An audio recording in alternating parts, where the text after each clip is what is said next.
آل محمد كما باركت على إبراهيم وعلى آل إبراهيم إنك حميد مجيد الحمد لله আমার অত্যন্ত স্নেহভাজন শ্রদ্ধাভাজন মা ও বোনেরা, আমি আজকে মুগ্ধ হয়েছি যে আপনারা কোরআন হাদিসকে এত ভালোবাসেন।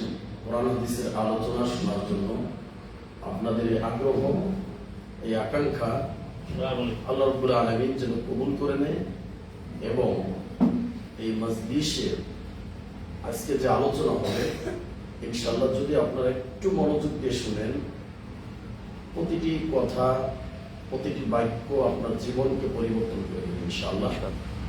তো আল্লাহ যদি ইচ্ছে করেন এই আলোচনার মাধ্যমে আপনার জীবনে একটা হেদায়েতের বাণী, একটা আলো চলে আসবে ইনশাআল্লাহ।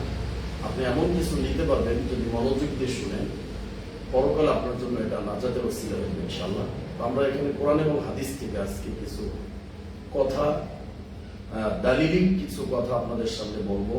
কারণ আমাদের মা বোনরা অনেক সময় যে কেচ্ছা কাহিনীগুলো শুনে থাকে, আসলে তারা আসল দিন থেকে, আসল ইসলাম থেকে অনেকটা দূরে তাদেরকে সরিয়ে রাখা হয়েছে। তো ইসলাম শুধু পুরুষের জন্য আসে নাই, ইসলাম নারীদের জন্য আসছে। এমনকি রাসূলুল্লাহ সাল্লাল্লাহু আলাইহি সাল্লামের যুগে নারীরা পর্যন্ত যুদ্ধের ময়দানে শরীক হয়েছে, তারা রোগীদেরকে সেবা করেছে, পানি পান করেছে, তাদেরকেও যুদ্ধের ময়দানে শরীক হতে আমরা দেখতে পাই। ইতিহাস ঘাটলে আমরা এটা দেখতে পাই।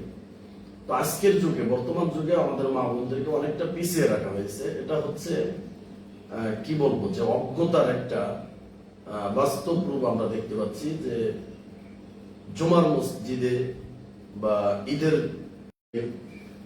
আঙ্গিকে আমরা বলতে পারি যে পুরুষদের থেকে আমাদের মা বোনদের এই কোরআন হাদিসগুলো আরো বেশি জানা দরকার, যেটা আমরা বুঝতে পারি। আজকে যারা এখানে বসছেন, হয়তো আপনাদের মনে অনেকটা কেমন যেন লাগতে পারে যে এখানে বসবো, এত সময় থাকবো, তো এটার কোনো ফজিলত আছে কিনা। আমরা এই মজলিসে বসা সংক্রান্ত 3টি হাদিস আপনাদের সামনে উপস্থাপন করবো ইনশাআল্লাহ।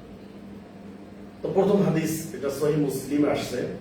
আল্লাহ নবী বলছেন যে যদি কোনো একটা বাড়িতে কিছু মানুষজন একত্রিত হয়, সেই মাজলিসটায় যদি আল্লাহ রাব্বুল আলামিনের কোরআনের আয়াত তেলাওয়াত করা হয়, আর ওই মাজলিসে যদি কোরআন এবং হাদিস থেকে আলোচনা করা হয়, দ্বীনি আলোচনা যদি করা হয়, তো ওইখানে 4টা বৈশিষ্ট্য আল্লাহ রাব্বুল আলামিন এই হাদিসের ভিতরে জানিয়ে দিয়েছেন। 1 নম্বর, নাযালাত আলাইহিমুস সাকিনা, অর্থাৎ আসমান থেকে ওই মজলিসে যারাই বসা থাকবে, উপস্থিত থাকবে, তাদের উপর আল্লাহ রাব্বুল আলামিনের পক্ষ থেকে জান্নাতের যে প্রশান্তি, সাকিনা, এটা ফেরেশতাদের মাধ্যমে প্রত্যেকটা মা বোনের অন্তরে বা এখানে যারা উপস্থিত থাকবে সবার অন্তরে শান্তি, সাকিনা আসমান থেকে নাজিল হতে থাকবে। সুবহানাল্লাহ। তো এই সাকিনা আমরা দেখতে পাবো না, এটা যারা ঈমানদার তারা বুঝতে পারবে। ঈমানদারদের মনের ভিতর এই শান্তি, এই আনন্দ, এটা তারা বুঝতে পারে। যখন তারা একটা কোরআন এবং হাদিসের কথা শুনে, তখন তাদের মনে আনন্দ লাগে। এটাই হচ্ছে সাকিনা। তাদের মন থেকে সমস্ত পেরেশানি দূর হয়ে যায়। তারা আল্লাহর কোরআন শুনছে, তারা রাসূলের হাদিস শুনছে, এটাই তাদেরকে মুক্তি দেবে পরকালে, এটাই তাদেরকে জান্নাত দেবে, নাজাত দেবে। এজন্য তাদের মনে প্রশান্তি চলে আসে। অগশিয়াতুমুর রাহমা, আল্লাহ নবী বলছেন যে এই বৈঠকে, এই দ্বীনি মজলিসে যারাই বসে থাকবে, আল্লাহ রাব্বুল আলামিনের দয়া, অনুগ্রহ, অনুকম্পা, এগুলো দিয়ে এই মজলিসের সবাইকে একটা চাদরের মতো ঢেকে ফেলা হবে আল্লাহর রহমত দিয়ে। সুবহানাল্লাহ। তো বিচারের মাঠে এই আল্লাহর দয়া ব্যতীত কেউ জান্নাতে যেতে পারবে না। আল্লাহ নবীকে সাহাবীরা জিজ্ঞেস করলো যে নবী, আপনিও কি দয়া ব্যতীত জান্নাতে যেতে পারবেন না? বলছেন না, আমিও আল্লাহর দয়া ব্যতীত জান্নাতে যেতে পারবো না। অর্থাৎ আমল দিয়ে মানুষের জান্নাতে যেতে পারবে না যদি আল্লাহর দয়া না থাকে।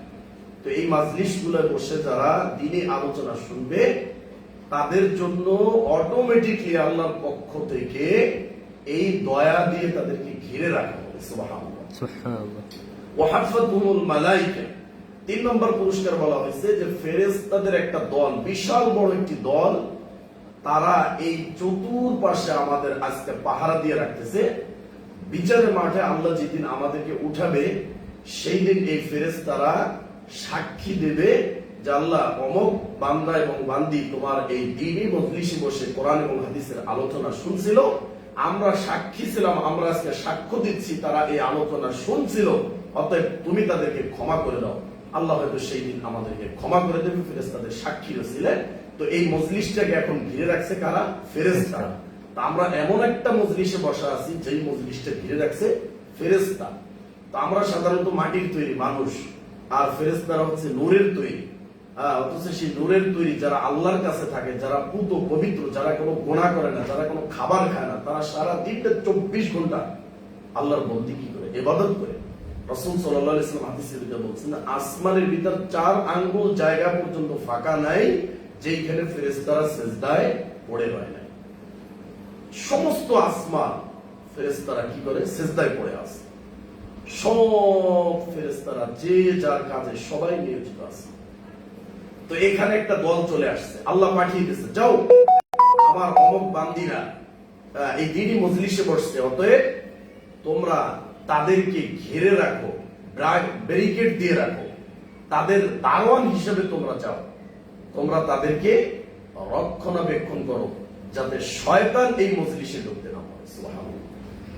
এরপরে সবচেয়ে যেটা গুরুত্বপূর্ণ উপহার আজকে এই মজলিসে বসার জন্য আল্লাহ রাব্বুল আলামিন যেটা এখানে ঘোষণা করছেন, সবচেয়ে দামি, এত দামি কথা হাদিসের ভিতরে আছে, যদি না পড়তাম সত্যি বুঝতে পারতাম না যে এত দামি কথা রাসূল বলে দিয়েছে।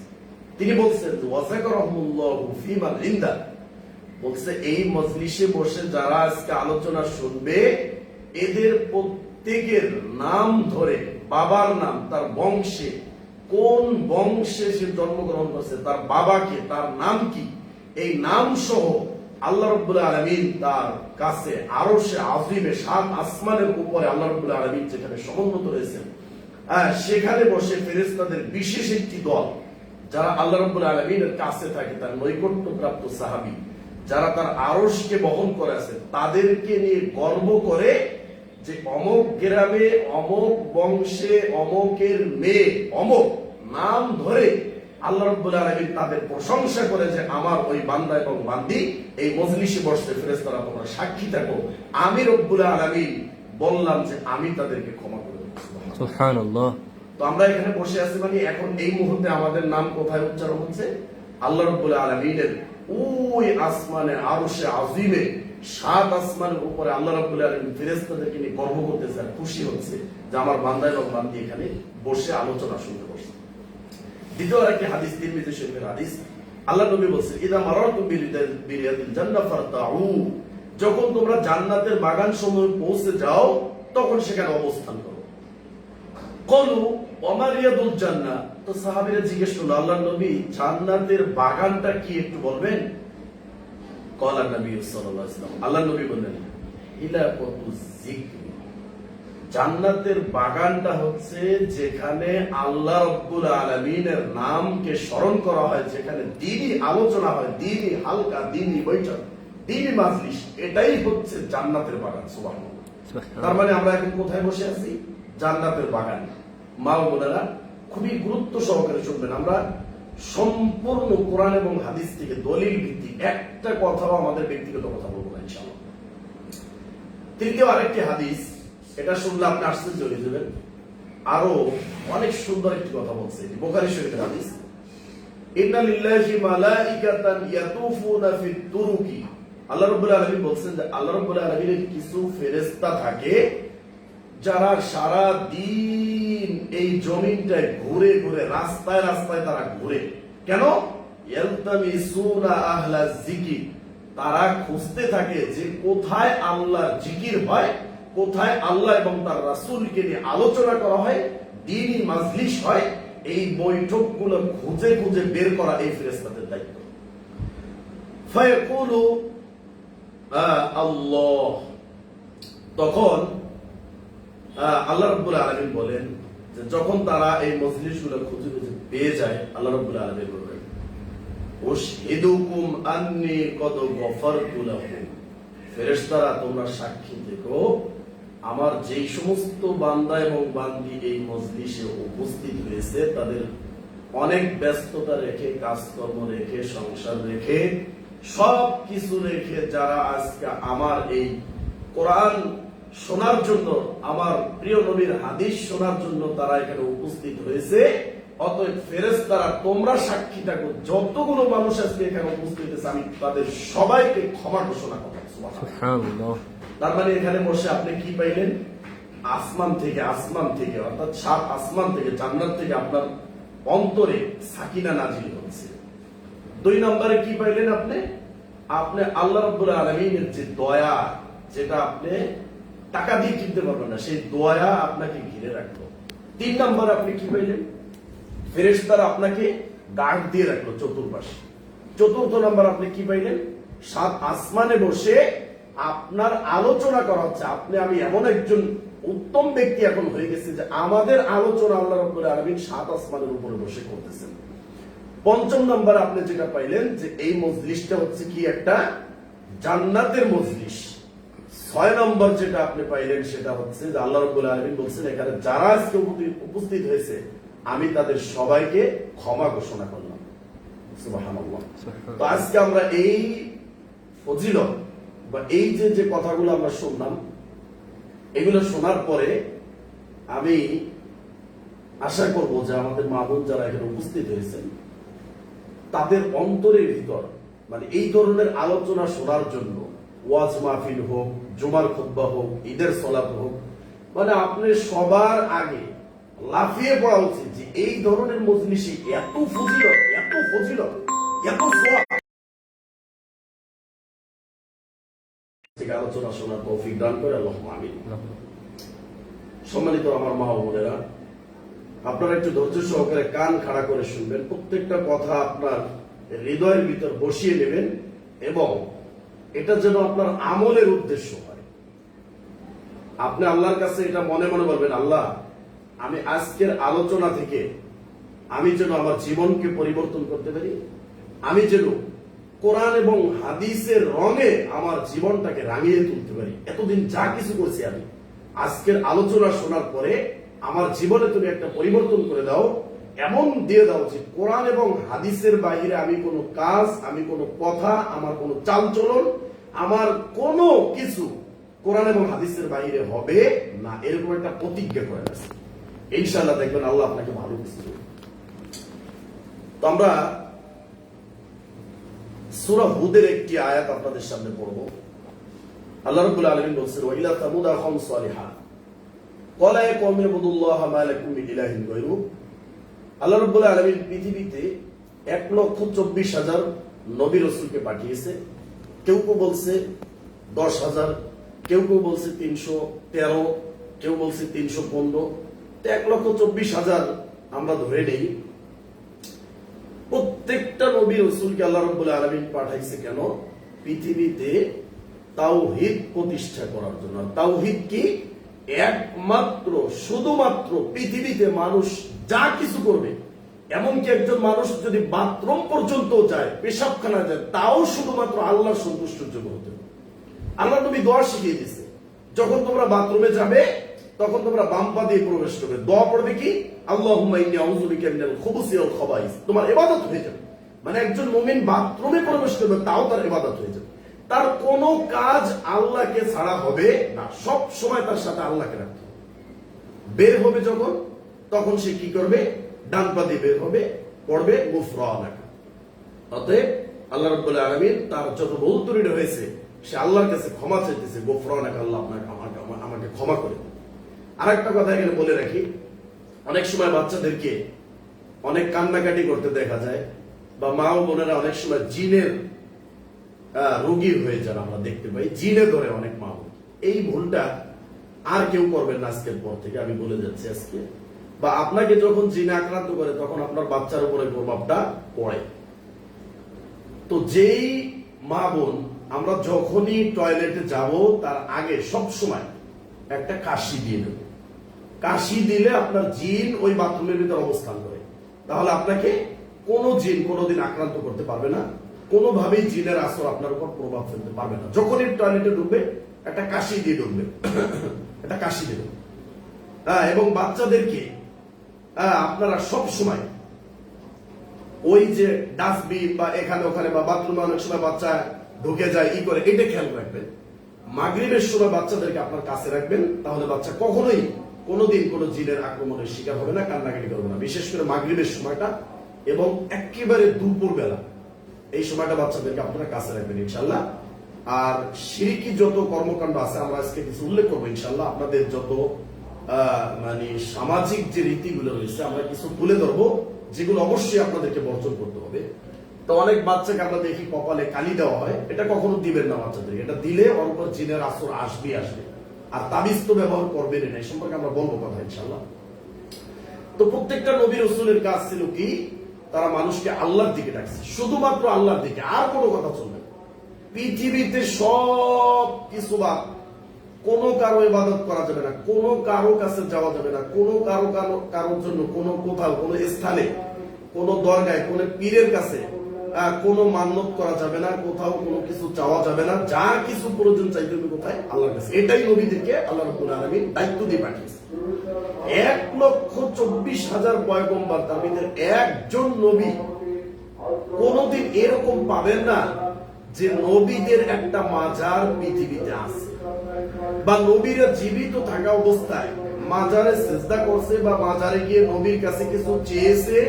নবী জীবিত থাকা অবস্থায় 1,24,000 নবী রাসূলদের মধ্যে একজন নবী রাসূলের ইতিহাস নেই যে ওই নবী জীবিত থাকা অবস্থায় তার অনুসারীরা তার কাছে এসে কিছু চেয়েছে আর সে সরাসরি দিতে পারছে। তাদের কাছে যখনই এসে চাইছে তখন তারা বলছে কার কাছে চাও, আল্লাহর কাছে। কারণ এটা আমাদের দায়িত্ব নয়, আমাদের দায়িত্ব শুধু তোমাদেরকে আল্লাহর বাণী পৌঁছে দেওয়া। আল্লাহ কি চিনান, আল্লাহ কে, আল্লাহর ক্ষমতা কতটুকু, আল্লাহ কি পারেন, এগুলো চিনাও। অতএব এই সামুদ জাতি, যাদেরকে অনেক কঠিন ভাবে ধ্বংস করা হয়েছে, যাদের নিশানা পর্যন্ত পৃথিবীর মুখে আজকে কি নেই, বিদ্যমান নেই, এই সামুদ জাতির কাছে নবী সালেহ আলাইহিস সালামকে পাঠানো হয়েছে। তিনি বললেন, ক্বালা ইয়া কওমি ইবুদুল্লাহ মা লাকুম মিন ইলাহিন গায়রু, তোমরা শুধুমাত্র আল্লাহর ইবাদত করো। তো ওনাকে পাঠানো হয়েছে, উনি তো বলতে পারতেন যে তোমরা আমার ইবাদত করো, বলে নাই, বলছে তোমরা আল্লাহর ইবাদত করো। মানে একজন নবীর দায়িত্ব কি, সে কাকে চিনাবে, আল্লাহ কি চিনাবে। আর যেই নবীদের দায়িত্ব এখন বর্তমান আলেম ওলামা আমরা পালন করতেছি, তো আমারও কাজ হবে কি, আমি চিনাবো আপনাকে কাকে, আল্লাহকে চিনাইতে হবে। যখনই আলেম হয়ে আলেম নামের জালেম আর ওই মূর্খ ভণ্ড এই জায়গা দখল করে যখন বলবে জানা আমার মাজারে আসো, আমার এখানে সিজদা করো, এখানে মান্যত মানো, এখানে চাও, এখানে টাকা দান করো, তাহলে তুমি সবকিছু পাবে, তাহলে বুঝতে হবে সে কি নবীর শত্রু, সে ইসলামের শত্রু, সে আল্লাহর শত্রু, সে মুসলিমের শত্রু, সে এই পৃথিবীতে বেঁচে থাকার তার কোনো অধিকার নেই। কোন একটা নবী পর্যন্ত সাহস পায় নাই যে আমাদের ইবাদত করো। তাহলে আমি এত বড় আলেম হয়ে গেলাম যে আমার ইবাদতের জন্য আমি মাজার বানাই আমি ডাকবো, তাহলে আমি কি আসলে নবীদের দায়িত্ব পালন করতেছি না নবীদের শত্রুতা করতেছি, আল্লাহর শত্রুতা করতেছি, রসুলের শত্রুতা করতেছি?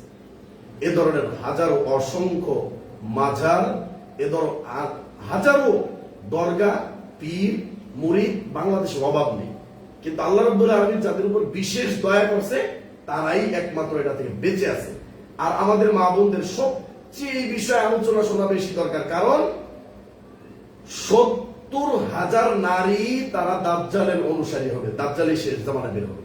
মানে দাজ্জাল বের হয়ে সবচেয়ে বেশি ধোঁকা দেবে কাদেরকে, নারীদেরকে। কারণ আমাদের মা বোনদের মনটা একটু কি থাকে, নরম থাকে। এজন্য পীর, মাজার, খানকা, ওলি, গাউস, কুতুব যারা রয়েছে এরা সবচেয়ে বেশি মানে ধোকায় ফেলছে কাদেরকে, আমাদের মা বোনদের। মাজারে সবচেয়ে বেশি, এই যে লালন শাহ মাজারে দেখলাম, ভণ্ড লালন শাহ, আল্লাহু আকবার, সেখানে দেখি কি সব মা বোনেরা, সব মা বোনেরা, পুরুষ কয়জন, মানে নারীদের মনটা একটু নরম থাকে, এজন্য তাদেরকে দিয়ে শিরিক করানো যায়। তো আল্লাহ আমাদের মা বোনদের হেফাজত করুক, মা বোনেরা যেন এই খপ্পরে কেউ না পড়ে। কোন পৃথিবীর কোন কিছুর বিনিময় মাজার বা কোন পীরকে মানা যাবে না। আমার সবচেয়ে বড় পীরকে, পীর যদি মানতে হবে সরাসরি আল্লাহ, আমার সবকিছু আমি আল্লাহর জন্য দিয়ে দেব, সবকিছু। কুল ইন্না সলাতি ওয়া নুসুকি ওয়া মাহইয়ায়া ওয়া মামাতি লিল্লাহি রাব্বিল আলামিন। আল্লাহ বলছেন, হ্যাঁ নবী আপনি বলুন, আমার সালাত, আমার ইবাদত বন্দেগী, আমার জীবন মরণ সবকিছু বিশ্ব প্রতিপালক আল্লাহ রাব্বুল আলামিনের জন্য আমি নিবেদিত করে দেব। এটা হবে ইসলামের হক, আল্লাহ রাব্বুল আলামিনের হক। এটার বাহিরে যদি কেউ কিছু করে তাহলে আল্লাহ রাব্বুল আলামিনের সাথে কি করবে? শিরক করবে। তো এই সামুদ জাতির কাছে সালেহ আলাইহিস সালামকে পাঠাইছেন, তিনি বললেন যে আল্লাহ ছাড়া পৃথিবীতে আর কোন ইলাহ নেই। তো উনি কি বলছে যে তোমরা আমার ইবাদত করো? বলে নাই। হুয়া আনশাকুম মিনাল আরদি, তিনি পরিচয় করে দিয়েছেন আল্লাহকে, হুয়া আনশাকুম মিনাল আরদি, যিনি তোমাদেরকে মাটি থেকে সৃষ্টি করেছেন। তো আমরা জানি যে আদম সন্তানকে কিসের থেকে সৃষ্টি করা হয়েছে? মাটি থেকে। ফেরেশতাদেরকে নূর থেকে। আর ইবলিস শয়তান যেটা জিন রয়েছে তাদেরকে কিসের থেকে সৃষ্টি করা হয়েছে? আগুন থেকে। আগুন।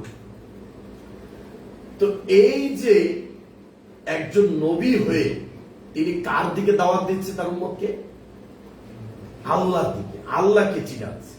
বলছে কোন আল্লাহ? যে আল্লাহ তোমাকে মাটি থেকে সৃষ্টি করছে। কেমনে মাটি থেকে বললো? কারণ স্বামী এবং স্ত্রী দুইজনের মিলনের কারণে বাচ্চা পৃথিবীতে আসে, তাই না? তো এই যে তারা যে খাবারটা খায়, এই খাবারটা কোথা থেকে হয়? মাটি থেকে। লাউ, তারপরে আলু, পেঁয়াজ, মাছ, যা কিছু হয় সবকিছু জমিন থেকে হয় না? এই জমিন থেকে হওয়ার পরে ওটা আমরা খাই। এটা খাওয়ার পর আমাদের ভিতরে আসে। সেখান থেকে এই যে মা বোনদের যে মিলনের মাধ্যমে যে বাচ্চাটা হয়, এই পৃথিবীর উৎপন্ন খাবার থেকে এটা আসে, মাটি থেকে। বোঝা গেছে কথা? তো এইভাবে আল্লাহ রাব্বুল আলামিন মাটি থেকে কেন বলল? কারণ মাটির স্বভাব হচ্ছে কি? নম্র, নিচু। মাটি দিয়ে তুমি চলবে, মাটির উপর দিয়ে যেভাবে তুমি দাপাদাপি করো, দৌড়াদৌড়ি করো, মাটিকে কোপ মারো, মাটি খুঁড়ো, মাটি কোনোদিন প্রতিবাদ করে না।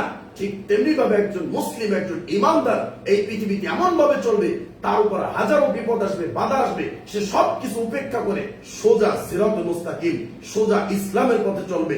কারণ মাটির স্বভাব হচ্ছে কি? নীরব হয়ে চলা। একজন ইমানদার মুসলিম নারী পুরুষ সে সবাই আল্লাহর দিকে সোজা ভাবে চলবে। যে যাই বলুক, ওই মানুষে বলবে যে ও তুমি কোরআন হাদিস ধরছো, তাই না? বলুক, মানুষ আপনাকে নিয়ে হাসাহাসি করবে, করুক। আমরা অনেকগুলো আয়াত আজকে এখানে শোনাবো, ইনশাআল্লাহ আপনারা শুনে যাবেন। শুনলে মনটা একেবারে ঠান্ডা হয়ে যাবে। আল্লাহ রাব্বুল আলামিন মাটি থেকে সৃষ্টি করে আপনাকে আপনার ভিতর থেকে অহংকার দূর করতে বললো যে আপনি একজন মাটির মানুষ, মাটির তৈরি মানুষ। অতএব আপনার ভিতরে কোনো অহংকার, হিংসা থাকবে না। ওয়াস্তা'মারাকুম ফিহা, আর আল্লাহ আপনাদেরকে এই মাটিতে, জমিনে থাকার জন্য বসবাসের জায়গা করে দিয়েছে, সুন্দর জায়গা, তাই না? মানুষ কত সুন্দর একটি ঘরের ভিতরে থাকে, তাই না? কিন্তু একটা মুরগি, একটা কুকুর, একটা বিড়াল, হাঁস, এগুলো কিন্তু বাহিরে থাকে, তাই না? ওদের কোনো বাসা নাই, বাড়ি নেই, ঘর নাই, কোনো কিচ্ছু নাই। তারাও তো আল্লাহর সৃষ্টি, মানুষও আল্লাহর সৃষ্টি। মানুষকে কত সুন্দর একটি নিয়ামত দিয়েছে, একটি ঘর দিয়েছে। বৃষ্টি নামুক, ঝড় হোক, ভূমিকম্প হোক, মানুষকে নিরাপত্তার জন্য সুন্দর একটি ঘরের ব্যবস্থা করে দিয়েছে। আর একটা পশু পাখি আমরা দেখি বৃষ্টির সময় কি বৃষ্টি দিয়ে ভেজে, তাদের কোনো আস্তানা নেই, আশ্রয়স্থল নেই, তাদের কিচ্ছু নেই। তো মানুষকে আল্লাহ কত বড় নিয়ামত দিয়েছে, আলহামদুলিল্লাহ। তো এই পৃথিবীতে বসবাসের জায়গা করে দিয়েছে কে? আল্লাহ। আল্লাহকে চিনাচ্ছে একজন নবী, আল্লাহকে চিনাচ্ছে। এরপরে কি বলছে? সবচেয়ে চমৎকার কথা, ফাস্তাগফিরুহু সুম্মা তুবু ইলাইহি। বলছে তোমরা আল্লাহর কাছে ক্ষমা চাও এবং আল্লাহর দিকে তোমরা ফিরে যাও। তো এই নবী হয়ে কি দাওয়াত দিয়েছে? বলছে যে তোমরা আমার কাছে আসো, আমাকে সিজদা করো, আমার মাজার আছে, খানকায় তোমরা মানো, মান্নত মানো। কিচ্ছু বলেনি। একজন নবী হয়ে যদি আল্লাহকে চেনে, আল্লাহর দিকে দাওয়াত দেয়, তাহলে নবীদের থেকে এখন যে আলেম ওলামা যারা ওলি, যারা পীর, তারা কি ওই নবীদের থেকে বড় হয়ে গেছে? হয়নি। আল্লাহ রাব্বুল আলামিন বলেছেন ইন্না রাব্বি করিবুম মুজিব, নিশ্চয়ই আমার রব, আমাদের রব এত নিকটে তুমি কল্পনাও করতে পারবে না, এত নিকটে। এবং যখনই কোনো বান্দা বিপদে পড়ে আল্লাহকে স্মরণ করে, আল্লাহ বলছেন মুজিব, আমি তার ডাকে সাথে সাথে সাড়া দিই। সুবহানাল্লাহ। মা ও বোনেরা, আল্লাহ রাব্বুল আলামিন কতটা নিকটে, আমরা আরেকটি আয়াত থেকে আপনাদেরকে প্রমাণ করছি। আল্লাহ রাব্বুল আলামিন বলেছেন ওয়ালাকাদ খলাকনাল ইনসানা ওয়া না'লামু মা তুওয়াসু বিহি নাফসু। আল্লাহ বলেছেন অবশ্যই আমি মানুষকে সৃষ্টি করেছি। তো মানুষকে সৃষ্টি করছে কে? আল্লাহ। আল্লাহ বলে দিয়েছে আমি সৃষ্টি করছি, আমি আল্লাহ। অতএব যে সৃষ্টি করছে ক্ষমতা কার? তার। যে বিবাহ করছে তার বউর উপর কর্তৃত্ব করবে কে? তার স্বামী নাকি অন্য পুরুষ? স্বামী কর্তৃত্ব করবে, এটা তার অধিকার। সে বিবাহ করছে, সে জন্মোহর দিয়েছে, সে খাওয়ান দেয়, ভরণ পোষণ দেয়, সে থাকার জন্য বাড়ি করে দিয়েছে। তা আর একজন পুরুষ তার দেখাশোনা করবে, এটা কি সম্ভব? এটা কি হয়? হয় না। আল্লাহ রাব্বুল আলামিন তার পরিচয় দিচ্ছি কিভাবে? আমি অবশ্যই মানুষকে সৃষ্টি করেছি। তো যে আল্লাহ সৃষ্টি করেছে, যে আল্লাহ আমাকে কাপড় পরিয়েছে, যে আল্লাহ আমাকে ঘরে থাকিয়েছে, যে আল্লাহ আমাকে অক্সিজেন দিয়েছে, যে আল্লাহ আমাকে উত্তম খাবারের ব্যবস্থা করে দিয়েছে, মানুষ কি খাবে? কত সুন্দর তরকারি, মাছ, গোশ। আমরা যে খাবারটা খেয়ে ফেলে দেয় হাড্ডিটা, সেটা কুকুরে খায়। আমরা ঘাস পাতা গরুর জন্য লাগাই, ছাগলের জন্য লাগাই, সেটা ছাগলে খায়। কিন্তু কোনোদিন মানুষ একটা ঘাস তা বা লতা পাতা এগুলা খায় না। মানুষ খায় যেটা উত্তম, সেটা এটা কে করে দিয়েছে? আল্লাহ। আল্লাহ রাব্বুল আলামিন বলেছেন ওয়া না'লামু মা তুওয়াসু বিহি নাফসু। আর মানুষের অন্তরে শয়তানে যে কুমন্ত্রণা দেয়, মনের ভিতর যে সমস্ত ওয়াসওয়াসা জাগ্রত হয়, সেটাও কে জানে? আল্লাহ। মানে এটা আল্লাহর ক্ষমতা বুঝাইছে যে তোমার অন্তরে, মানে এই মুহূর্তে আমার অন্তরের ভিতরে কি হচ্ছে এটা কে জানে? আল্লাহ। এজন্যই তিনি আল্লাহ। এই অন্তরের ভিতর যে আমি কি মনে মনে ভাবছি, আমি এখন মনে মনে ভাবলাম যে আমি আপনাকে একটা থাপ্পড় দেবো। আচ্ছা, এটা আমি মনে মনে ভাবছি, কিন্তু এটা কি কাউকে বলছি আমি? এটা কে জানে? আল্লাহ। এই মনের কথাও আল্লাহ জানে। এই মনের কথা যিনি জানবে তিনি হচ্ছেন আল্লাহ। তারই ইবাদত করতে হবে, তার কাছেই চাইতে হবে, তার কাছেই সবকিছু আমাদের নিবেদন করতে হবে। তো যদি আমি কোনো পীরের কাছে যাই, মাজারে যাই, কোন পীর কি আমার অন্তরের ভিতরে কি আছে এটা বলতে পারবে? যদি এটা বিশ্বাস না হয়, তাহলে আপনি কোন পীরের দরবারে যাবেন, মাওলানাদেরকে বলছি যাবেন, যাওয়ার পরে মনে মনে বলবেন যে আমি তোকে এখন একটা থাপ্পড় দিব। এরপর আপনি পীর সাহেবকে জিজ্ঞেস করবেন, পীর সাহেব বলেন তো আমি মনে মনে এখন কি ভাবছি। যদি বলতে পারে কোনোদিন যে না তুমি এখন মনে মনে ভাবছো যে আমাকে একটা থাপ্পড় দিবে, এটা যদি কোনোদিন বলতে পারে, তাহলে সেই দিন আপনাকে আমি বললাম ওই মুহূর্তে আপনি তাকে সিজদা করে যান। আর যদি এটা কোনো পৃথিবীর কোনো মানুষ যদি না বলতে পারে, তাহলে বুঝতে হবে সে আপনার রব হওয়ার যোগ্য না। ইব্রাহিম আলাইহিস সালাম তিনি তার রবকে কিভাবে চিনলেন? যখন আকাশে সূর্য চাঁদ উঠলে বলল যে এটা আমার রব। যখন চাঁদ ডুবে গেল তখন বলল যে না, যে ডুবে যায় সে আমার রব হতে পারে না। এরপরে যখন সূর্য উঠলো, সূর্য দেখে বলল যে এটা তো চন্দ্র থেকেও বড়, তাহলে এটা মনে হয় আমার রব। সূর্যও যখন ডুবে গেল তখন বলল যে না, যে ডুবে যায় সে কখনোই রব হতে পারে না। অতএব ইব্রাহিম আলাইহিস সালাম তার রবকে চিনল একজন মূর্তির ঘরে জন্ম নিয়ে, মূর্তি পূজকের ঘরে জন্ম নিয়ে, যার 14 গোষ্ঠী, যার বংশ, যার এলাকা সব কিছু ছিল মূর্তিতে ভরপুর, হিন্দু, তারা ছিল মূর্তি পূজক। তারপরেও সেই ঘর থেকে ইব্রাহিম আলাইহিস সালামের জন্ম হয়ে যায়। আর আমরা মুসলমানের ঘরে জন্ম নিয়ে, বাপ মুসলমান, দাদা মুসলমান, নানা মুসলমান, স্বামী মুসলমান, ভাই মুসলমান, 14 গোষ্ঠী মুসলমান, তারপরেও আমরা কি করি? মুশরিকদের থেকে, হিন্দুদের থেকে নিকৃষ্ট জঘন্য কাজ করি। এজন্য আল্লাহ কোরআন বলছেন ওমা ইউমিনু আকসারুহুম বিল্লাহি ইল্লা হুম মুশরিকুন। অধিকাংশ মানুষ মুসলিম ঈমানদার, তারপরেও তারা কি? মুশরিক। তারা মূর্তি পূজক, তারা কি ওই ভণ্ড পীরের দরবারে গিয়ে সিজদা দিবে, তারা ওখানে মান্যত করবে, তারা ওখানে দান করবে। এজন্য আল্লাহ রাব্বুল আলামিন বলেছেন অধিকাংশ মানুষ, কারণ সে নিজেকে মুসলিম দাবি করে, দাবি করার পরে তারপরে মাজারে গেছে। আর একজন হিন্দু কিন্তু সে মুসলিম দাবি করে না, তার কোনো সমস্যা নেই, সে তো মুসলিম দাবি করে নেই, সে মাজারে যেতে পারে, সে পীরের দরবারে যেতে পারে। কিন্তু একজন মুসলিম যে মুসলিম দাবি করে, মুসলিম মানে আল্লাহর সামনে মাথা নত করা, মুসলিম মানে কোরআন এবং হাদিসের সামনে মাথা নত করা, মুসলিম মানে নবীর সুন্নাহর সামনে সারেন্ডার করা। আল্লাহ এবং নবী ছাড়া, আল্লাহ ছাড়া এমনকি নবীর কাছেও কোনো সাহায্য চাওয়া যাবে না। শুধুমাত্র সাহায্য চাইতে হইব, শুধু সিজদা করতে হইব কাকে? যারা ওমরা করছেন, হজ করছেন, কোনদিন যে আপনি মাজারে, নবীর মাজারে একটা সিজদা, কবরে একটা সিজদা দিতে পারবে? পুলিশে ঘাড় ধাক্কা দিয়ে বের করে দিবে, কিছু চাওয়াই যায় না। সম্মানিত মা ও বোনেরা, দেখেন আল্লাহ রাব্বুল আলামিন ওয়ানাহনু আকরাবু ইলাইহি মিন হাবলিল ওয়ারিদ। আল্লাহ বলছেন আমি তোমার এই যে ঘাড়ের যে একটা, এই যে শিরা রয়েছে, এই যে শিরা, উপশিরা মানে ঘাড়ের যে একটা রগ রয়েছে, মোটা রগ, যেটা দিয়ে আমার কথাটা ট্রান্সফার হয়, আসে আর কি। আল্লাহ রাব্বুল আলামিন বলেন আমি তোমার ঘাড়ের এই ধমনী, এই রগের চেয়েও আরো বেশি নিকটবর্তী। কেমনে? কারণ ওইটা দিয়ে যখন তোমার ভিতরে কথাটা তৈরি হয়, সৃষ্টি হয়, এই কথাটা ভিতরে আসার আগে কি কথা আসবে এটা জানে কে? আল্লাহ। তো ওই রগে তোমার কথাটা পৌঁছার আগেই আমি রব্বুল আলামিন জানি যে ওখানে তোমার কি কথা এখন তৈরি হবে। তো এই হচ্ছেন আল্লাহ। এরপর আল্লাহ রাব্বুল আলামিন সূরা ওয়াকিয়ার ভিতর কয়েকটি আয়াত বলছে। আল্লাহ রাব্বুল আলামিন বলেন ফালাউলা ইযা বালাগাতিল হুলকুম, যখন তোমাদের কণ্ঠনালী, যখন তোমাদের এই মানে মৃত্যুর সজ্জায়, মুমূর্ষ অবস্থা, যখন তোমার প্রাণ বের হয়ে যাবে মরে যাবে, যখন এই অবস্থা হয়, হ্যাঁ, ওয়ান্তুম হিনাইদিন তানজুরুন, আর তুমি তাকিয়ে তাকিয়ে দেখতে পাচ্ছ যে আজরাইল তোমার সামনে কি চলে আসছে। ওই সময় আজরাইলকে এত বড় মনে হবে সারা পৃথিবীর চেয়েও আজরাইলের চেহারাটা আরো কি ভয়ঙ্কর বড়, যদি সে বেঈমান থাকে। আল্লাহ রাব্বুল আলামিন বলছেন এই আয়াতে ওয়ানাহনু আকরাবু ইলাইহি মিনকুম ওয়ালাকিন লা তুবসিরুন। আল্লাহ রাব্বুল আলামিন বলছেন যে ওই অবস্থায় আমি, ওই যে তোমার যে অবস্থাটা, ওই অবস্থায় আমি তোমার কত নিকটে, যেটা তুমি দেখতে পাও না, ওয়ালাকিন লা তুবসিরুন, তুমি দেখতে পাও না, আমি তোমার তার থেকেও নিকটে থাকি। ওই অবস্থার যে সম্মুখীন তুমি হও। আল্লাহ রাব্বুল আলামিন বলেন ফালাউলা ইন কুনতুম গায়রা মাদিন, তোমরা তো পরকালকে বিশ্বাস করো না, যদি পরকাল বিশ্বাস করতে তাহলে কোনো পীরের দরবারে আর মাজারে, কোনো খানকায়, কোনো দরবারে তোমরা যাইতে না। যদি তোমরা এটা বিশ্বাস করো যে পরকাল আছে, আল্লাহ রাব্বুল আলামিন হিসাব নিকাশ নিবে, যদি এটা তোমাদের বিশ্বাস না থাকে যে পরকাল বলতে কিছু নাই, কোনো হিসাব নাই, নিকাশ নাই, আল্লাহ রাব্বুল আলামিন চ্যালেঞ্জ করেছেন তার জিউনাহা ইন কুনতুম সাদিকিন, যদি তোমরা সত্যবাদী হয়ে থাকো, তাহলে এই যে প্রাণটা বের হয়ে যাচ্ছে তোর শরীর থেকে, রূহটা আল্লাহর কাছে চলে যাচ্ছে, আল্লাহ রাব্বুল আলামিন চ্যালেঞ্জ করছে, তাহলে এই রূহটাকে ফিরে নেয়, তুই ফিরে নেয়, তুই দেখতে পাস আমি ওই রূহটা যে বের হয় তার থেকে আমি নিকটে, তুই আমাকে দেখতে পাস না, তুই যদি পারস তাহলে তুই রূহটাকে ফিরে নেয়। যদি পরকালে হিসাব নিকাশ না হয়, রাসূল সাল্লাল্লাহু আলাইহি ওয়াসাল্লাম হাদিসের ভিতর কি বলছেন সেটা আমরা বলবো একটু পরে।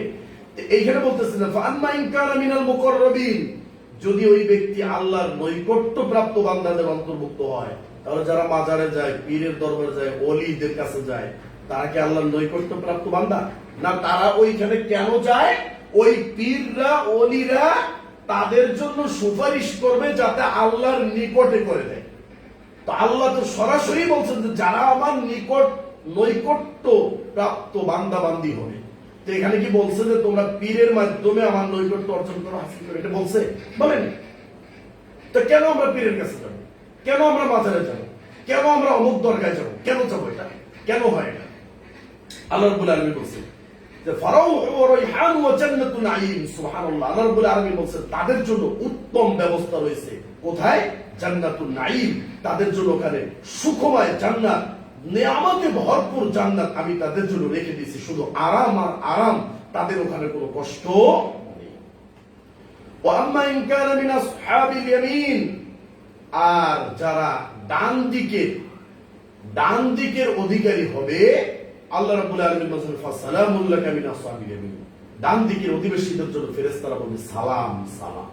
তাহলে আমি যদি পীরের মুরিদ হই আর মাজারে যাই, খানকায় যাই, তাহলে ফেরেশতারা আমাকে সালাম দিবেন? আল্লাহ রাব্বুল আলামিন বলেন আম্মা ইন কানা মিনাল মুকাদ্দিবিনা দাল্লিন, আর যারা পথভ্রষ্ট হবে, যারা আল্লাহকে ছেড়ে, নবীকে ছেড়ে, কোরআন ছেড়ে, হাদিস ছেড়ে, সুন্নাহ ছেড়ে যারা অন্য পথ অনুসন্ধান করবে, তারা মিথ্যু, তারা ভ্রান্ত, তারা পথভ্রষ্ট, তারা পথ হারিয়ে গেছে। যেমনি ভাবে একজন পথিক পথ হারিয়ে গেলে সে পথ খুঁজে পাবে না, তার সঠিক গন্তব্য স্থানে সে পৌঁছতে পারবে না, ঠিক তেমনি ভাবে যারা আল্লাহ এবং তার রাসূলকে ছেড়ে অন্যদেরকে মাধ্যম হিসেবে গ্রহণ করবে, অন্যদের কাছে যাবে, তারাও সঠিক পথ কোনোদিন পাবে না, জান্নাতের পথ পাবে না। আল্লাহ রাব্বুল আলামিন বলছেন কোরআন, এটা কোরআনের অনুবাদ করতেছি আমি, ফানুজুলুম মিন হামিম, তাদের জন্য জাহান্নামে স্পেশাল, ওই জাহান্নামের সেই গরম পানি, ফুটন্ত পানি, জাহান্নামের সেই টকবগে গরম পানি ব্যবস্থা আপ্যায়ন তাদের জন্য থাকবে। এবার আপনি যান বাজারে, অসুবিধা নেই, আল্লাহকে ছেড়ে যান। আমরা আরো কিছু উদাহরণ দেবো। ওয়া তাসলিয়াতু জাহিম, আর তাদের জন্য দগ্ধকর যেই জাহান্নাম তাদেরকে জ্বালিয়ে পুড়িয়ে সারখার করে দেবে। আল্লাহ রাব্বুল আলামিন অন্য জায়গায় বলছেন যে কাল্লা ইন্নাহা লাযা, এটা হচ্ছে জ্বলন্ত অগ্নিশিখা, নাযাআতাল লিশাওয়া। আল্লাহ বলছেন এই জাহান্নামের আগুন তাদেরকে মাথার চামড়া থেকে নিয়ে পা পর্যন্ত ছিলে ফেলবে, খসিয়ে ফেলবে। আল্লাহ আমাদেরকে হেফাজত করুন, আল্লাহুম্মা। তো এই যে হচ্ছে কঠিন জাহান্নামের বর্ণনা, আল্লাহ রাব্বুল আলামিন বলেছেন ইন্না হাযা লাহু হাক্কুল ইয়াকিন। কি মনে করছে এগুলো সব মিথ্যা? না, এগুলো অবশ্যই অবশ্যই নিশ্চিত সত্য। এটা কখন হবে? তুমি এখন মারা যাও, দেখো হয় না। তুমি এখন মরে আমার কাছে আসো, তারপর দেখবো তোমার কোন পীর বাবা আছে, কোন ওলিয়ার গাউস কুতুব আছে, আমি দেখবো। আমার কাছে এখন তুমি মরে আসো, তুমি জান্নাত চাও, তুমি এখন মারা যাও, আমি তোমাকে জান্নাত দিব বা জাহান্নাম দিব। তুমি দেখতে পাবে যে আমার জান্নাত কত নিয়ামতপূর্ণ আর আমার জাহান্নাম কত ভয়ঙ্কর। তুমি এখন মারা যাও, তুমি দুনিয়াতে বেঁচে থাকতে আমি তোমাকে কেমনে দেখাবো? তোমাকে শুধু বিশ্বাস করতে হবে। তো যে হাদিসটা বলছিলাম যে মুমিনের প্রাণ জান্নাতের মধ্যে কেমন থাকবে? গাছের ভিতর যেমন পাখি বসে থাকে না, আল্লাহ রাব্বুল আলামিন বলছেন যে মুমিনদের অন্তরটা, মুমিনদের রূহ, মুমিনদের প্রাণ জান্নাতের যে গাছ রয়েছে ওই গাছের মধ্যে পাখি যেভাবে বসে থাকে, ওই পাখি বসে থাকার মতো ওই জান্নাতের গাছের মধ্যে কিয়ামত পর্যন্ত ওইভাবে মুমিনদের আত্মাটা জান্নাতের মধ্যে থাকবে। সুবহানাল্লাহ। তো সে মুমিন হবে কারা? যারা মাজারে যাবে তারা না, কখনোই সম্ভব নয়। তো সম্মানিত মা ও বোনেরা, একটা হাদিস আমরা এখানে আপনাদেরকে বলতে চাই। আল্লাহ রাব্বুল আলামিন আমাদের কতটা কাছে। তিনি বলছেন আনা ইনদা যন্নি আবদি বি, আমি বান্দার এত নিকটে যে বান্দা আমাকে যেভাবে মনে করবে, যেভাবে স্মরণ করবে, সে যেভাবে আমাকে কল্পনা করবে, আমি তার ওই কল্পনা ধারণা অনুযায়ী আমি তার নিকটে। বোঝা যায় এই কথাটা মা ও বোনেরা, যে আপনি আল্লাহকে যেভাবে ডাকবেন, যেভাবে মনে করবেন, আপনি সেইভাবে আল্লাহকে পাবেন। এখানে কিছু উদাহরণ দিচ্ছে। তিনি বলছেন যে ওয়া আনা মাআহু ইযা যাকারানি, আমি তার সাথে আছি কখন? বলছে ইযা যাকারানি, যখনই সে আমাকে স্মরণ করবে আমি তার সামনে উপস্থিত। সুবহানাল্লাহ। তো যেই আল্লাহ বলে দিয়েছে যে তুমি শুধু আমাকে স্মরণ করো, তুমি আমাকে স্মরণ করো, আমি তোমার সামনে। তাহলে এখানে তো যেখানে বসে যখনই আমাকে স্মরণ করবে তখনই আমি তার সাথে ওই সময় ওই অবস্থা আমি তার সামনে উপস্থিত হয়ে যাবো। এটা আমার রব, কারণ আমাকে বানাইছে কে? আমার রব। আমি একটা কোম্পানিতে চাকরি করি। আচ্ছা, আমার কোনো একটা বিপদ হইলে সর্বপ্রথম আমার ওখানে চলে আসবে আমার মা বাবা না আমার কোম্পানির ম্যানেজার? কারণ আমি এই কোম্পানিতে চাকরি করি। এখন আমার অ্যাক্সিডেন্ট হয়েছে, আমার বিপদ হয়েছে, অবশ্যই আমার মালিক আমার বিপদে দৌড়ে আসবে। তাহলে যেই মালিক আমাকে সৃষ্টি করছে, তাহলে আমার বিপদ হলে আমার মালিক আমার সর্বপ্রথম আমারটাকে সাড়া দেবে না? তা আমি কেন অন্যদের ভায়া দেবো, অন্য কোথাও যাবো? কেন যাবো আমি? কারণ আমি জানি না কোরআন, জানি না হাদিস, জানি না ইসলাম, বুঝি না দিন। এই না বোঝার কারণে, না জানার কারণে আজকে আমাদের মা বোনদেরকে দিয়ে এই মাঝারের মতো একটা জায়গাকে রমরমা ব্যবসায় পরিণত করা হয়েছে। নাউজুবিল্লাহ। আমাদের মা বোনদেরকে আমরা হেফাজত করবো। তো এই হাদিসের ভিতরে চমৎকার কথা বলছে আল্লাহ রাব্বুল আলামিন। বলেন ফাইন যাকারানি ফি নাফসি যাকারতুহু ফি নাফসি, যদি বান্দা মনে মনে আমাকে স্মরণ করে আমি মনে মনে তার সামনে উপস্থিত হয়ে যাবো। সুবহানাল্লাহ। সে বুঝতেই পারবে না। তো তুমি ঘরের ভিতরে বসে আছো, ঘরের ভিতরে বসে জায়নামাজে বসে যে কোনো বিপদে, যে কোনো অবস্থায় 2 রাকাত নামাজ পড়ে আল্লাহকে স্মরণ করে 2 ফোঁটা চোখের পানি ফেলে দাও, আল্লাহ রাব্বুল আলামিন তোমার ওই বিপদ সাথে সাথে আগুনকে যেভাবে পানি দিয়ে নিভিয়ে ফেলা যায়, তুমি 2 রাকাত সালাত দিয়ে তোমার ওই বিপদ সাথে সাথে তুমি দূর করে দিতে পারবে। সুবহানাল্লাহ। সাথে সাথে 1 সেকেন্ড দেরি হবে না। অনেকগুলো দলিল আমরা দেব। তো বলছে ওয়াইন যাকারানি ফি মালাইন যাকারতুহু ফি মালাইন খায়রুম মিনহুম, তুমি যদি কোনো মজলিসে আমাকে স্মরণ করো, তুমি যেমন মজলিসে স্মরণ করবে আমি তার থেকে উত্তম মজলিসে তোমাকে স্মরণ করব। সুবহানাল্লাহ। আল্লাহ রাব্বুল আলামিন বলেন এই যে চমৎকার যে কথাটা যেটা আপনাকে শোনাচ্ছি আমি, যে ওয়াইন তাকাররাবা ইলাইয়া বিশিবরিন তাকাররাবতু ইলাইহি জিরান, বলছে বান্দা যদি আমার দিকে 1 বিঘত এগিয়ে আসে আমি ওই বান্দার দিকে 1 হাত এগিয়ে যাই। সুবহানাল্লাহ। এরপর বলছে ওয়াইন তাকাররাবা ইলাইহি জিরান তাকাররাবতু ইলাইহি বা'an, যদি বান্দা আমার দিকে 1 হাত আগায় আমি তার দিকে 2 হাত এগিয়ে আসি। সুবহানাল্লাহ। এরপর বলছে ওয়াইন আতানি ইয়ামশি আতাইতুহু হাওয়ালাতান, যদি বান্দা আমার দিকে হেঁটে আসে আমি তার দিকে দৌড়ে যাই। এর মানে কি বোঝা গেল? তা আল্লাহ একটা হাদিস দিয়ে আমার জীবন পরিবর্তন হয়েছে। আল্লাহ এত কাছে, মানে আমি যেভাবে ডাকবো। যেমন আমি একটা উদাহরণ দিই, যে আমি যদি বলি যে এই মুহূর্তে আপনার চোখের দাম কত, আপনার চোখের দামটা কত, আমি যদি বলি যে আপনার চোখটা আমাকে 5,000 টাকা দিবেন, আপনি দিবেন? দিবেন না। যদি বলি আপনার চোখ 10,000 টাকা, দিবেন না। যদি বলি 10 লাখ টাকা, দিবেন না। যদি বলি 10 কোটি, দিবেন না। তার মানে আপনার চোখের মূল্যটা আপনার কাছে যত, ওই চোখের দামটা তত হবে। আপনার চোখের মূল্য আপনার কাছে কিরকম? আপনি যদি আমাকে 1 লাখ টাকা দিয়ে দেন, তাহলে আপনার চোখের দাম কত হবে? 1 লাখ টাকা। আর যদি 10 কোটিতে দেন, তাহলে আপনার চোখের মূল্য হবে কত? 10 কোটি। তার মানে আমার চোখ আমি সারা পৃথিবী দিয়ে দিল, আমার চোখ আমি দিব না। তো আমার চোখের দাম তখন কত হবে? সারা পৃথিবীর সমান। কথা বোঝা গেছে?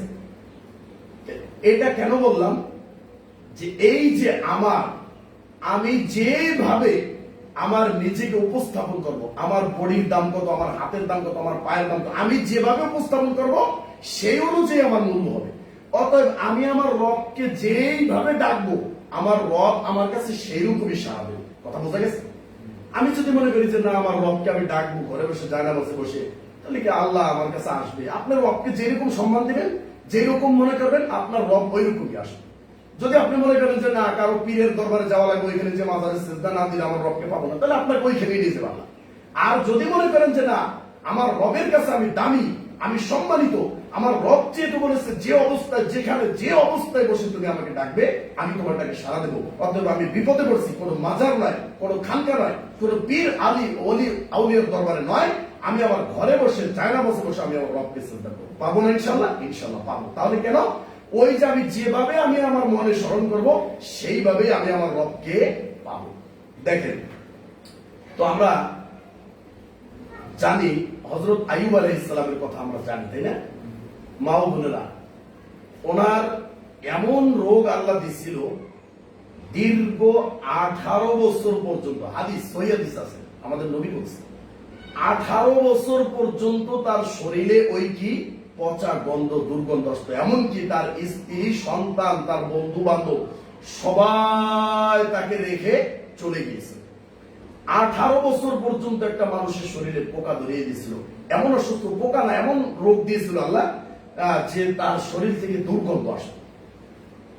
এই অবস্থায় আইয়ুব আলাইহিস সালাম দীর্ঘ 18 বছর পর্যন্ত যদি ধৈর্য ধারণ করতে পারে, তারপর কি বলছে আল্লাহর কাছে? আপনি কোরআনের আয়াতটা শুনুন, তাহলে আপনি বুঝতে পারবেন। আল্লাহ বলছেন, ওয়া আইয়ুবা ইয নাদা রাব্বাহু আন্নী মাসসানিয়া দুররু। আল্লাহ রাব্বুল আলামিনের কাছে আইয়ুব আলাইহিস সালাম ডেকে ডেকে বলতেছেন, ইয নাদা রাব্বাহু, হে আমার রব। আইয়ুব আলাইহিস সালাম কোন পীরের দরবারে গেছে, কোন মাজারে গেছে, কাউকে ভায়া বানাইছে, মধ্যস্থতা বানাইছে না, সরাসরি আল্লাহর কাছে। ইয নাদা রাব্বাহু, হে আমার রব, আন্নী মাসসানিয়া দুররু ওয়া আনতা আরহামুর রাহিমিন। আল্লাহ, আমাকে যে কষ্ট স্পর্শ করছে, এই যে রোগ শরীরে, আমি ঘুমাতে পারি না, আমি ঠিকমতো খাইতে পারি না, গোসল করতে পারি না, কেউ নাই আমার আশপাশে, ছেলে মেয়ে আত্মীয় স্বজন সবাই আমাকে রেখে চলে গেছে। আল্লাহ, তুমি তো আমার রব, তুমি তো দেখতে পাচ্ছ। ওয়া আনতা আরহামুর রাহিমিন, তুমি রহমানদের রহমান, তুমি দয়ালুদের দয়ালু, শ্রেষ্ঠদের শ্রেষ্ঠ। আল্লাহ, তুমি কি আমার প্রতি একটু দয়া করতে পারো না? আইয়ুব আলাইহিস সালাম যদি ওই সময় দোয়া করতো, আল্লাহ আমি একজন নবী, মা বোনেরা ভালোভাবে খেয়াল করেন আয়াতটা, আপনাকে কোরআন এভাবেই বুঝতে হবে। যদি আইয়ুব আলাইহিস সালাম এভাবে বলতো, আল্লাহ আমি একজন নবী, আমি এমন কি পাপ করলাম, আমাকে আপনি এই রোগ দিচ্ছেন, 1 বছর হইতো, 2 বছর হইতো, দীর্ঘ 18 বছর পর্যন্ত। তা আমরা অনেক সময় বলি না, যারা বিপদে পড়ি, যে আমি নামাজ পড়লাম, হজ করি, দান সদকাও করি, কোরআন পড়ি, জিকির আজকার করি, সবকিছু করি, তারপরও যত বিপদ আল্লাহ আমাকে দেয়, বলি না অনেক সময়? আসলে এই বিপদের মাধ্যমে আল্লাহ আপনার গোনাকে ক্ষমা করাইতেছে। আল্লাহ রাসূল বলছেন যে মুমিনের বিষয়টা এত আশ্চর্য, যে মুমিন যখন বিপদে পড়বে তখন সে কি করবে? ধৈর্য ধারণ করবে। এটা তার জন্য কি? এটা তার জন্য কি? কল্যাণ, এটা তার জন্য নেকি। আর যখন তার কাছে কোন সুসংবাদ পৌঁছবে, তখন সে আল্লাহ কি করবে? শুকরিয়া আদায় করবে, এটাও তার জন্য কল্যাণ। মানে মুমিনের বিষয়টা একটা আশ্চর্য বিষয়। এমনকি আপনার শরীরে যদি একটা কাঁটাও যদি ফুড়ে, সেই কাটা ফোড়ার মাধ্যমে, ওই কষ্টটুকের মাধ্যমে আপনার জীবনের সব পাপ ক্ষমা করে আল্লাহ রাব্বুল আলামিন বলছেন যে আমার সাথে যখন তুমি সাক্ষাৎ করবে তখন তোমার আমল নামে কোনো পাপ আমি রাখতে দেবো না। সুবহানাল্লাহ। এটা হচ্ছে আপনার আমার রব। তো আইয়ুব আলাইহিস সালাম তিনি দোয়া করলেন, এইভাবে দোয়া করতে পারতেন মা ও বোনেরা, যে আপনি আমাকে কি জন্য এই রোগ দিলেন, আমি একজন নবী, কি অপরাধ করছি, আর আজকে দীর্ঘ 18 বছর আপনি আমাকে এই রোগ দিছেন? করে নাই। তিনি কোনো অভিযোগ করে নাই আল্লাহর বিরুদ্ধে। তিনি কি শব্দ বলছেন যে আল্লাহ আপনি আমাকে কষ্ট দিয়েছেন, আপনি তো দয়ালুদের দয়ালু, অতএব আপনি আমার প্রতি দয়া করেন। আর আমরা রোগ একটা দিলে জ্বর হইতে পারে না, সাথে সাথে চলে যাই কি যে কোনো রোগের জন্য। আপনার সন্তান, আমি দেখলাম একটা সন্তানের গলায় তাবিজ দিছে, বললাম কেন তাবিজ দিছে? বলছে এই বাচ্চাটা পুকুর পাড়ে যায়, মানে হাইটে হাইটে পুকুর পাড়ে যায়, এই পুকুর পাড়ে যাতে না যায় এই জন্য তার গলায় তাবিজ দিছে। চিন্তা করে দেখছেন মানুষের দৃষ্টিভঙ্গি, মানে মা ও বোনদের মেজাজ, মন মাইন্ড কোথায় চলে গেছে। বাচ্চারা বারবার পুকুরে যায়, পুকুরে যেয়ে যদি পড়িয়া মারা যায় তাহলে আমার বাচ্চা তো পাবো না, এজন্য তোকে তাবিজ দিছে। তো আল্লাহ নবীর কাছে একজন আসলো, হাতে একটা বালা চলে আসছে, বলছে তুমি এটা খোলো। বলছে আল্লাহ নবী এটা আমাকে আরোগ্য দান করবে, এটা আমার রোগের জন্য দেওয়া হচ্ছে। বলছে এটা তোমাকে আর দুর্বল করবে, আর এই অবস্থায় তুমি মারা গেলে তুমি কখনোই মুক্তি পাবে না, তুমি জাহান্নামে যাবে, খোলো এটা। তো তাবিজ মানুষকে মুক্তি দিতে পারে? তাবিজের ভিতরে কি আছে? তাবিজের ভিতরে কি আছে? কোন দেহ আছে, প্রাণ আছে, খায়, গোসল করে, ঘুমায়, কি আছে তাবিজের ভিতরে? তাবিজ আমার কি ক্ষমতা? তাবিজের ভিতরে কি ক্ষমতা রয়েছে? যার মাথায় বিন্দু পরিমাণ জ্ঞান রয়েছে সে কোনোদিন তাবিজ দিতে পারে না। তাবিজ একটা পৃথিবীর মানুষের তৈরি একটা জিনিস, একটা লোহা, এটাও মানুষে বানাইছে। যেটা কাইকন তাগি আমরা যেটা দিই সেটাও মানুষে বানাইছে। যে কাগজটায় লেখা হয় সেই কাগজটাও মানুষের বানানো, যে কলম দিয়ে লেখা হয় সেই কলমটাও মানুষে বানাইছে। আল্লাহ মানুষকে বেরেন দিতে বানিয়েছে। আল্লাহ রাব্বুল আলামিন যেগুলো মানুষকে দিয়ে বানাইলেন সেইগুলো যদি গলায় ঝুলাই তাহলে সেইগুলোর মাধ্যমে আমার কোন রোগ মুক্তি হইতে পারে? তো এইগুলো যিনি বানাইছেন, এইগুলোর যিনি স্রষ্টা, তিনি কি আমার এই রোগটা দূর করতে পারে না? তো বাচ্চা যদি পুকুরে যে মারা যায় তাহলে ওই বাচ্চা বেঁচে যাবে, জান্নাতে যাবে। কিন্তু ওই বাচ্চাকে যদি আমি ওই পুকুর থেকে বাঁচানোর জন্য গলায় তাবিজ ঝুলিয়ে দিই তাহলে ওই বাচ্চা যদি মারা যায় তাহলে বাচ্চা কোথায় যাবে? জাহান্নামে যাবে। তাহলে এই মা কি ওই বাচ্চাকে ভালোবাসলো না বাচ্চাকে জাহান্নামে ঠেলে দিল? মা ও বোনেরা ভালোভাবে শুনেন, আপনার বাচ্চাকে আপনি জাহান্নামে ঠেলে দিচ্ছেন, অথচ আপনি দেখাচ্ছেন যে আমি কত দয়ালু, আমার বাচ্চাকে আমি ভালোবাসি, আমি জাহান্নামের আগুন, মানে আমার বাচ্চা যাতে পুকুরে পড়ে মারা না যায় এজন্য আপনি তাবিজ ঝুলিয়ে দিয়েছেন। এরকম আরো অনেক আছে, বিছনায় পেশাব করে তাবিজ দিচ্ছে, রাত্রে চিল্লাপাল্লা দিয়ে ওঠে তাবিজ দিচ্ছে। কেন? আপনি সূরা কুল হুয়াল্লাহ জানেন, নাস জানেন, ফালাক জানেন, এগুলো পড়ে পড়ে আপনি ফু দেন, আয়াতুল কুরসি পড়ে আপনি ফু দেন, সূরা ফাতিহা 7 বার পরে গ্লাসের ভিতর পানি নিয়ে ফু দেন, 7 বার 7টা ফু দিয়ে পানি খাওয়াই দেন, বাচ্চার কান্না বন্ধ হয়ে যাবে। কি বলে? আপনার যদি বিশ্বাসই না থাকে তাহলে তো ইমানদারি না। আপনি কেন তাবিজের কাছে যাবেন? কেন আল্লাহর প্রতি বিশ্বাস নেই? যদি আপনার 50,000 বছর আগে মানুষ সৃষ্টি করা, 50,000 বছর আগে যদি তাকদীর লেখা হয়ে যায় তাহলে আমার বাচ্চা যদি পুকুর উপরে মারা যায় এটা তো আগেই আল্লাহ লিখে রাখছেন, তাহলে আমি তাবিজ দিয়ে ফিরাইতে পারবো? তাহলে আমি বলছিলাম যে আইয়ুব নবীর 18 বছর পর্যন্ত রোগ হয়েছে, তার ভিতরে আল্লাহর কাছে অভিযোগ করে নাই। 18 বছর মাথায় এসে তারপর আল্লাহকে বলতেছে যে আল্লাহ তুমি তো দয়ালুদের দয়ালু, আল্লাহ তুমি আমার প্রতি একটু দয়া করো, তবুও তিনি অভিযোগ দেয়। এখন বলেন তার ইমান কিরকম ছিল? নবীদের ইমান। আপনার যদি 1 মাস, 1 বছর, 5 বছর একটা রোগ দেওয়া হইতো তাহলে আল্লাহকে আপনি আমি কি পরিমাণ গালিগালাজ করতাম, কি পরিমাণ গালিগালাজ করতাম।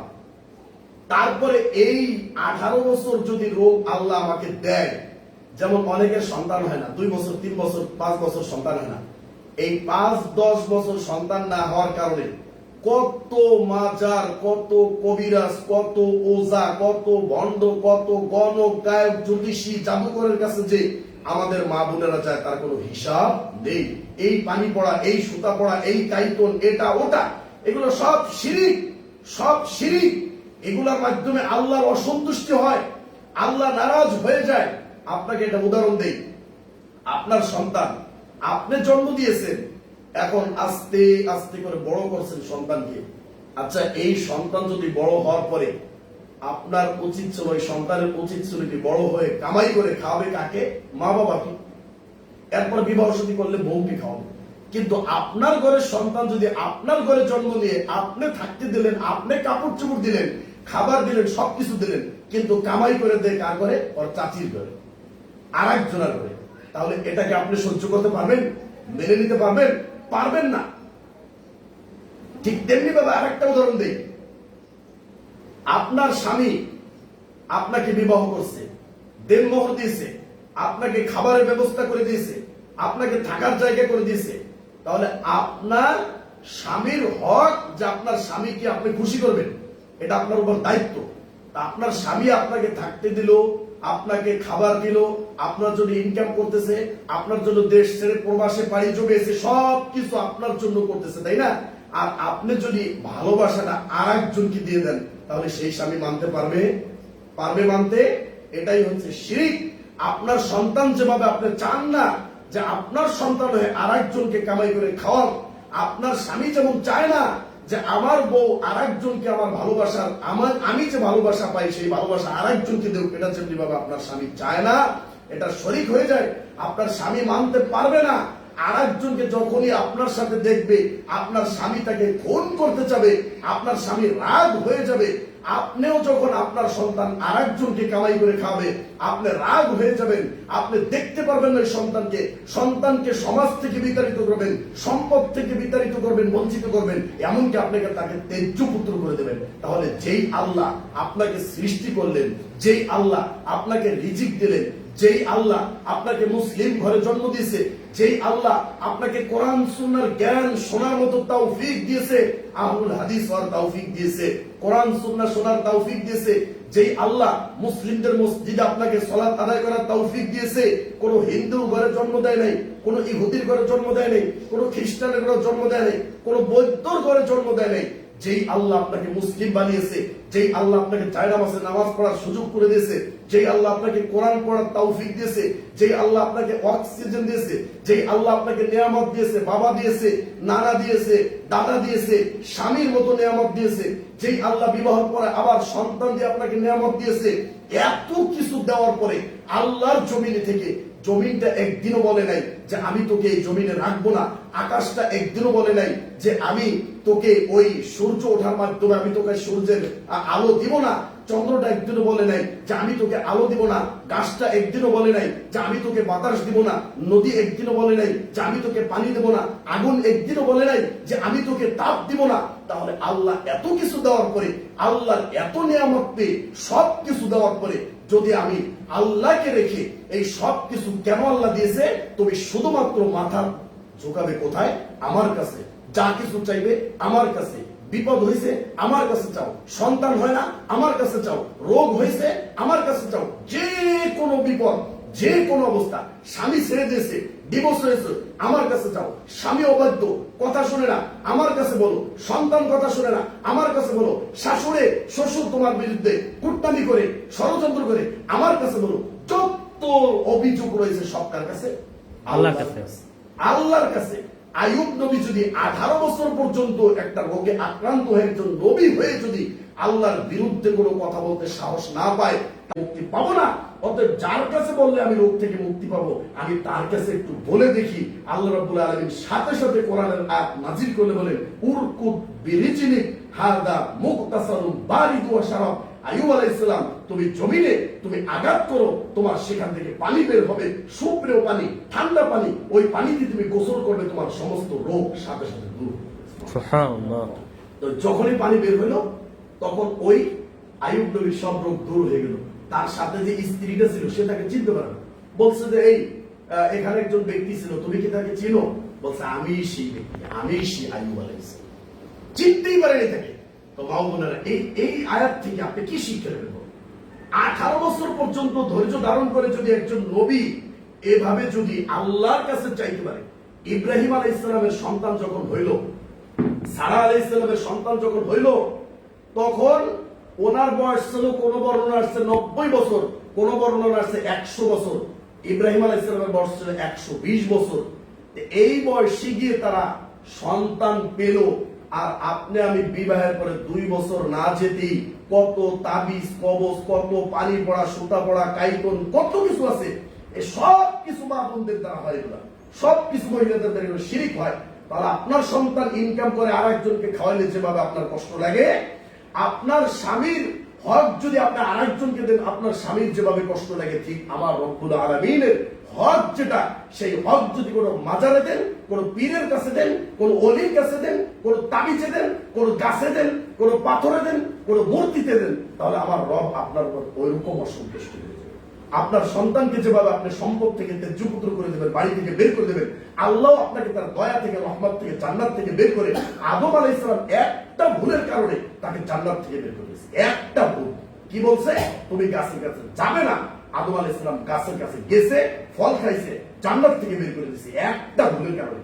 ইবলিসকে বলছে একটা আদেশ, তুমি সিজদা করো, সিজদা করে নাই, জান্নাত থেকে বের করে দিয়েছে। পৃথিবীর এমন কোন জায়গা, 4 আঙ্গুল জায়গা ফাঁকা ছিল না যেখানে ইবলিস সিজদা করে নাই। তারপরেও তাকে জাহান্নামে যেতে হবে। কেন? আল্লাহর একটা বিধানকে মানে নাই, এজন্য। তো সম্মানিত মা বোনেরা, আপনি আমি কতটুকু আল্লাহ রাব্বুল আলামিনের বিধান পালন করতেছি দেখেন। এই দোয়াটা করার সাথে সাথে ফাস্তাজাবনা লাহু ফাকাশাফনা মা বিহি মিন দুররিন ওয়া আতাইনাহু আহলা ওয়া মিসলাহু মাআহুম রাহমাতাম মিন ইনদিনা ওয়া যিকরা লিল আবিদিন। আল্লাহ সাথে সাথে আইয়ুব নবীর দোয়া কবুল করলেন, সাথে সাথে। তো চাইতে হবে কার কাছে? আল্লাহর কাছে। এবং বলছেন আমি তার সব দুঃখ কষ্ট দূর করে দিয়েছি এবং আমি তাকে তার পরিবারে ফিরিয়ে দিয়েছি। এবং কি পরিবারের যদি আগে বউ 2 জন ছিল, আমি তাকে 4 জনের ব্যবস্থা করে দিয়েছি। আগে যদি সে 10 লক্ষ টাকার মালিক ছিল, আমি তাকে 20 লক্ষ টাকা দিয়েছি। এরকম ভাবে আইয়ুব আলাইহিস সালামকে ডাবল দিলেন, আগের থেকে ডাবল দিলেন। কেন? মাআহুম রাহমাতাম মিন ইনদিনা, আমার পক্ষ থেকে রহমত স্বরূপ, দয়া স্বরূপ, আমি দয়া করছি আইয়ুব নবীকে। তাহলে আপনি যখন ওলির কাছে যাবেন, আল্লাহর দয়া কি কেটে যাবে। আল্লাহকে আপনার মানলেন না, আপনি ওই পীরের কাছে গেলেন, মানে পীরকে মানলেন, আপনি পীরকে আপনি রব মানলেন, অতএব আল্লাহর রব আপনি কেটে গেছে। আল্লাহ বলছেন ওয়াজিকরা লিল আবিদিন। শোনো, আইয়ুব নবীর এই ঘটনা তোমরা মনে রাখবে কারা? যারা জমিনে তোমরা আমার ইবাদত করো, তারা একটু স্মরণ রাখো যে আইয়ুব নবীকে যদি আমি আল্লাহ মুক্তি দিতে পারি রোগ থেকে, তাহলে আইয়ুব নবীর যেই আল্লাহ, তোমার আল্লাহকে আরেকজন।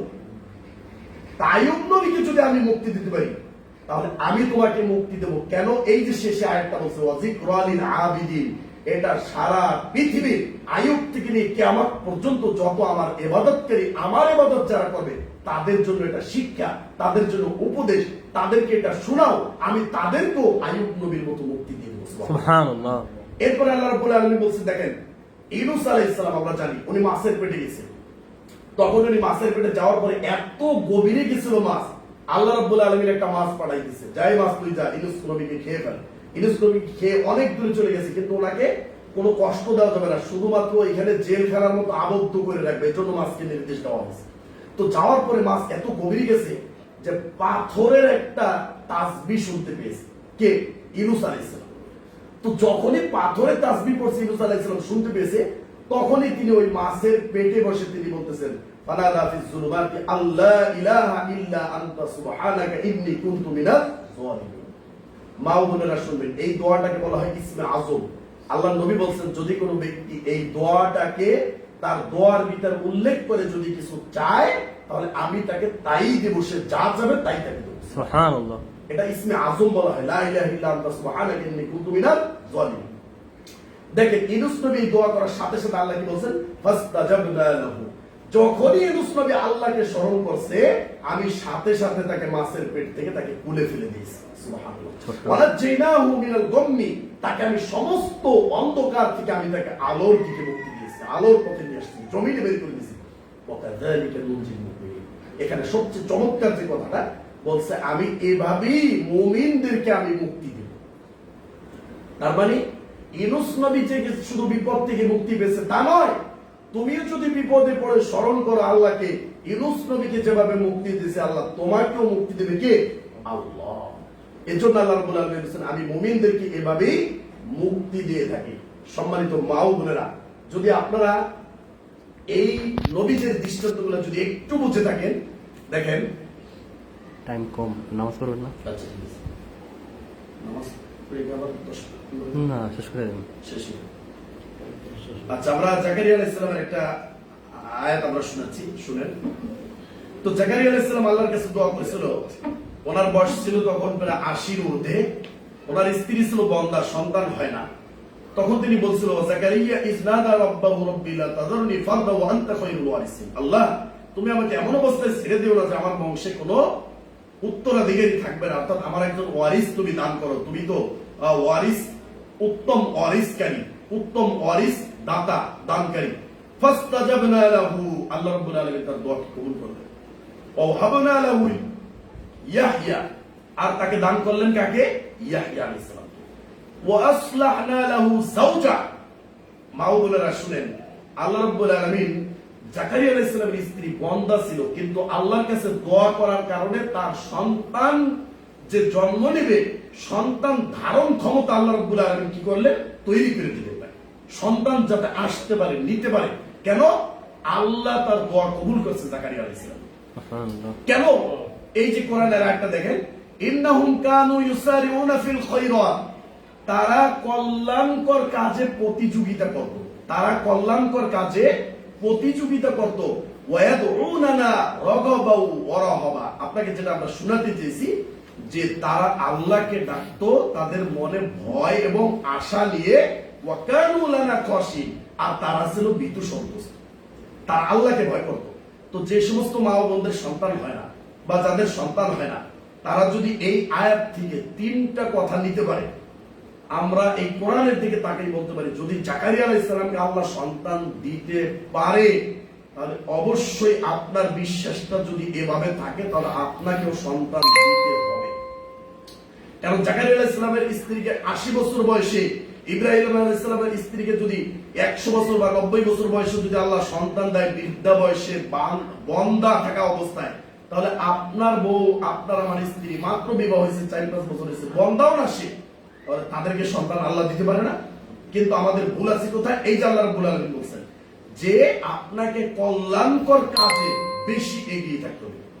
মা ও বোনেরা, সকালবেলা উঠে কোরআন পড়বেনই পড়বেন। বাচ্চাদেরকে কোরআন পড়ার জন্য অবশ্যই বলবেন। আপনার বাচ্চা কোন হাতে খাবার খাচ্ছে এটা আপনি দেখবেন।